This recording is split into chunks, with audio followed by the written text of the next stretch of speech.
अब बात करते हैं चंडीगढ़ की, जहां के एक मॉल में हैंडराइटिंग एनालिसिस और कैलीग्राफी वर्कशॉप का आयोजन किया गया, जिसमें अलग अलग वर्ग के बच्चों ने पार्टिसिपेट किया। इसका आयोजन 32 नाम के स्वयंसेवी संगठन ने किया।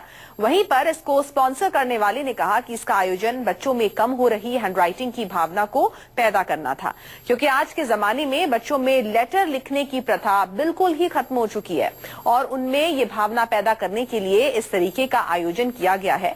वहीं पर बच्चों ने भी माना कि वो प्रधानमंत्री को पत्र लिख रहे हैं, जिसमें आने वाले भारत के भविष्य के बारे में बताया गया है कि कैसे समस्याओं का हल निकाला जा सकता है।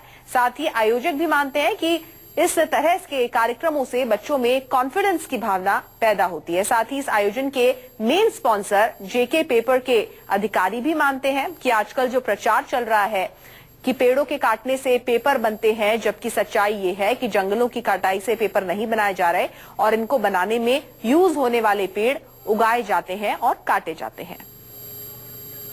के लिए लेटर राइटिंग कंपटीशन है, पोस्ट कार्ड मेकिंग कंपटीशन है।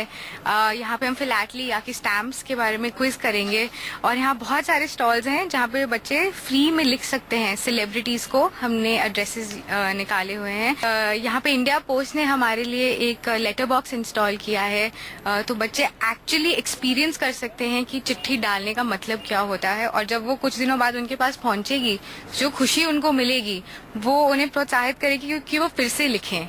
सो यही हम चाहते हैं इस पूरे इवेंट के थ्रू। पेपर और कलम दोनों चीज़ जो है वो एक ही साथ चलती है, और आज के ज़माने में, डिजिटाइजेशन के ज़माने में सब उंगलियों से काम कर रहे हैं, लेकिन उसको कलम को पकड़ के पेपर के ऊपर लिखना भूल गए हैं। यहाँ पर राइटिंग ऑब्वियसली पेपर के ऊपर ही होगा और राइटिंग लोग भूल गए हैं। सो लेटर राइटिंग करना ज़रूरी है, उससे अपना जो इमोशन ज़्यादा बेहतर बोला जाता है, इसीलिए हम लोग इससे जुड़े हैं। प्रधानमंत्री को एक खत की जो भारत मेरे ख्यालों का, उसके बारे में एक खत लिख रहे हैं। मैं हमारे प्रधानमंत्री को एक पत्र लिख रही हूँ अपने सपने के बारे में भारत के लिए। क्या लिखा है? मैंने एक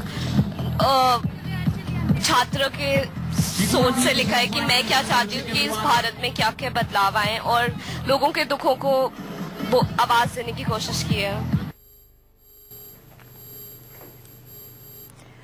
तो देख सकते हैं कि किस तरीके से यहाँ पर जो बच्चे हैं वो पार्टिसिपेट कर रहे हैं इस कार्यक्रम में। यहाँ पर खुद से पत्र लिखेंगे अपनी हैंडराइटिंग में, जैसे कि कुछ बाइट सुनी आपने बच्चों की, जो कि अपनी हैंडराइटिंग में प्रधानमंत्री जी को पत्र लिखेंगे। और जाहिर सी बात है कि डिजिटाइजेशन अच्छी बात है, लेकिन एक जो मजा होता है अपनी हैंडराइटिंग में लिखने का, उसकी एक अलग बात होती है। ऐसा कहा भी जाता है कि जिसकी लिखावट जितनी ज्यादा खूबसूरत होती है, जितनी ज्यादा सुंदर होती है, उसका इमेजिनेशन उतना ज्यादा अच्छा होता है। और यहीं पर ये बच्चे जो हैं ये सब करने की कोशिश कर रहे हैं।